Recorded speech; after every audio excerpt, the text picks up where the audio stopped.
Assalamualaikum warahmatullahi wabarakatuh. Bagaimana kabarnya pagi hari ini anak-anak? Semoga kita semua selalu diberikan kesehatan oleh Allah Subhanahu wa taala. Pada pagi hari ini, Ibu akan membahas materi bahasa Indonesia, masih membahas bab 1 yaitu mengenai teks laporan percobaan. Pada pertemuan sebelumnya, Ibu sudah menjelaskan mengenai struktur pada teks laporan percobaan. Di mana struktur teks laporan percobaan itu terdiri dari dua bagian besar. Yang pertama ada berisikan pernyataan umum. Di dalam pernyataan umum itu berisikan tujuan, pengertian, landasan teori, dan latar belakang. Sedangkan pada bagian uraian itu berisikan alat dan bahan, langkah-langkah, hasil, dan kesimpulan. Nah, pada pertemuan kali ini Ibu akan membahas mengenai ciri-ciri kebahasaan pada teks laporan hasil percobaan. Nah, pada pembelajaran ini diharapkan siswa dapat mengidentifikasi ciri-ciri kebahasaan pada teks laporan hasil percobaan. Baiklah, kita mulai mengenai kebahasaan pada teks laporan percobaan. Di mana kebahasaan pada teks laporan percobaan itu terbagi ke dalam 5 bagian. Yang pertama adalah menggunakan kalimat aktif. Yang kedua menggunakan kalimat pasif.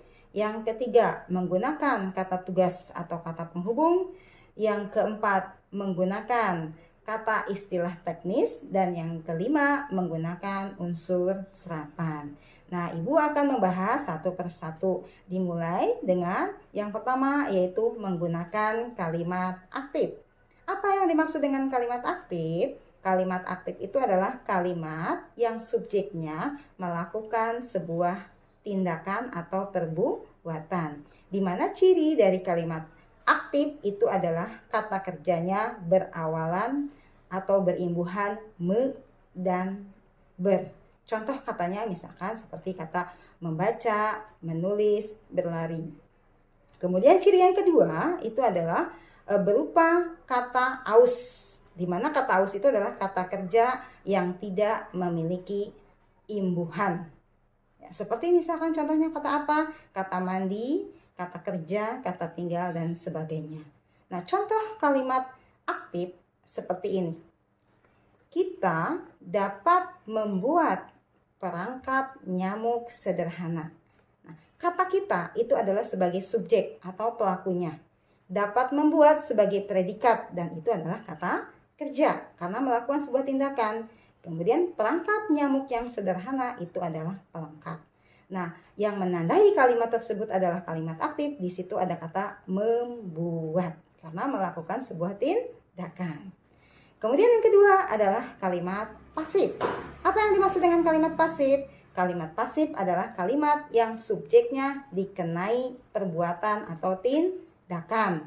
Cirinya apa? Ciri kalimat pasif itu adalah berawalan atau berimbuhan di dan ter. Contoh katanya misalkan dibeli, dimakan, kemudian terjatuh. Nah, itu. Kemudian ciri yang kedua itu adalah memiliki kata ganti yang merujuk pada subjek ataupun objek. Nah, contoh kalimat pasif yang seperti apa? Contohnya misalkan seperti ini. Perangkap nyamuk dapat dipasang di sudut ruangan. Nah, perangkap nyamuk itu adalah sebagai subjek, dapat dipasang sebagai predikat, di sudut ruangan sebagai keterangan tempat. Nah, yang menandai kalimat tersebut adalah kalimat pasif. Di situ ada kata dipasang. Sebenarnya antara kalimat aktif dan kalimat pasif itu selalu berhubungan. Karena apa? Karena kalimat aktif itu bisa diubah menjadi kalimat pasif, atau sebaliknya, kalimat pasif bisa diubah menjadi kalimat aktif. Misalkan contoh kalimatnya begini. Andi membaca buku di perpustakaan. Itu adalah kalimat aktif karena ada kata membaca predikatnya atau kata kerjanya. Kemudian kalimat aktif itu bisa diubah menjadi kalimat pasif menjadi begini. Andi, buku dibaca oleh Andi di perpustakaan. Nah, kata dibaca. Kalau kalimat aktifnya membaca, maka kalimat pasifnya dibaca. Bisa dipahami untuk kalimat aktif dan kalimat pasif?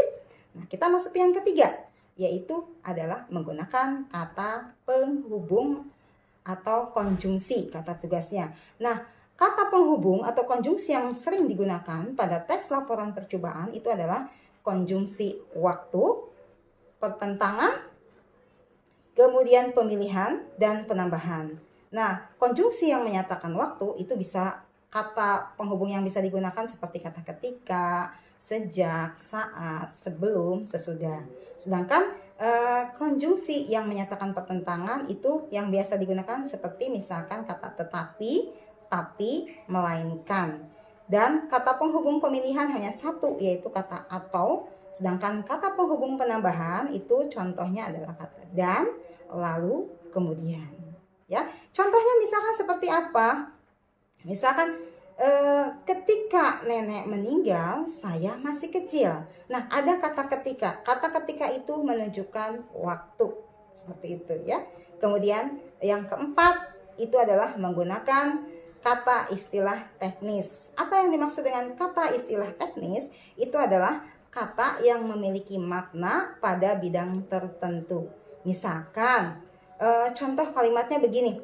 Cahaya mengalami pembiasan sehingga membentuk pelangi. Kata pembiasan itu masuk ke dalam istilah sains.